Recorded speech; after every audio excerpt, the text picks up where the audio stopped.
Di dalam angin kamarmu, selain kedinginan juga kesadaran yang meloncat-loncat terhadap Indonesia yang dirumuskan para guru. Kita mau kemana setelah meninggalkan ruang belajar ini? Tanyaku.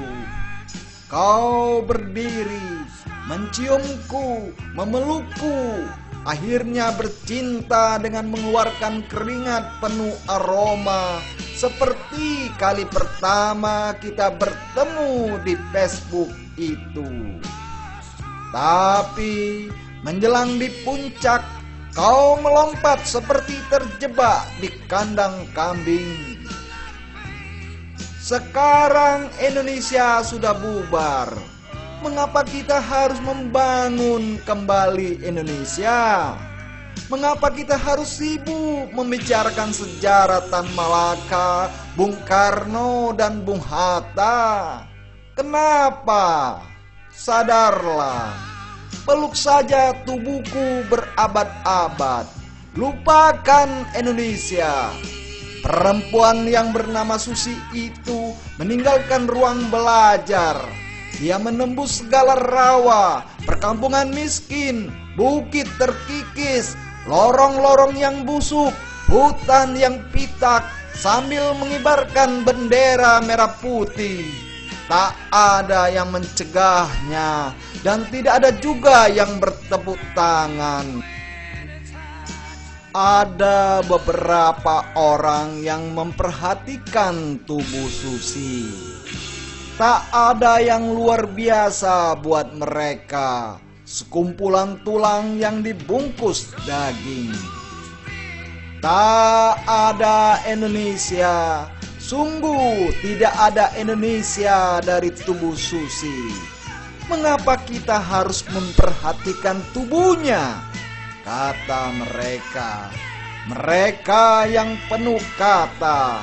Mereka yang terus mengamalkan ajaran Indonesia.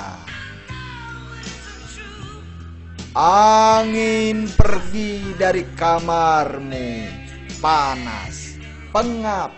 Seseorang yang disebut Asep berzikir bersama kipas anginnya.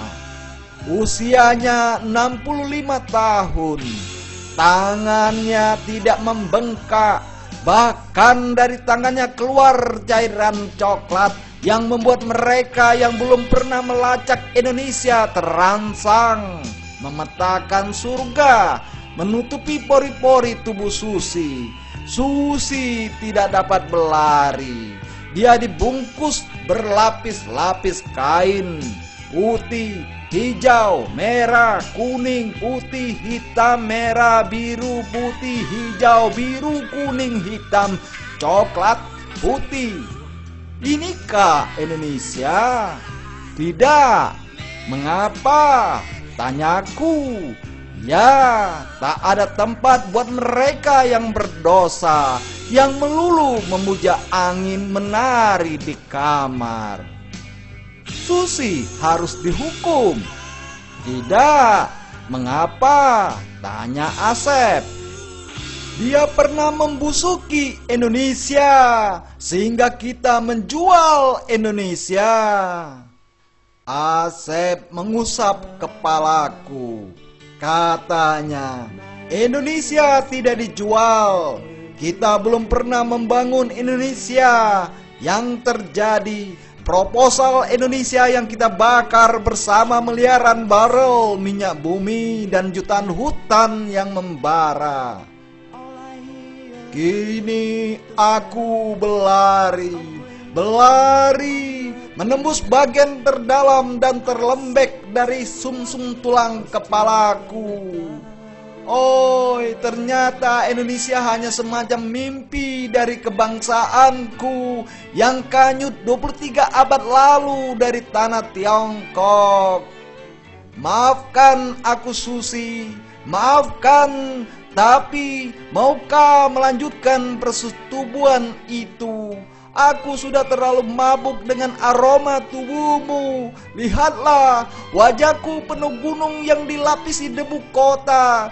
Bebaskan Indonesia dari pikiranmu. Bebaskan Indonesia dibangun, Asep.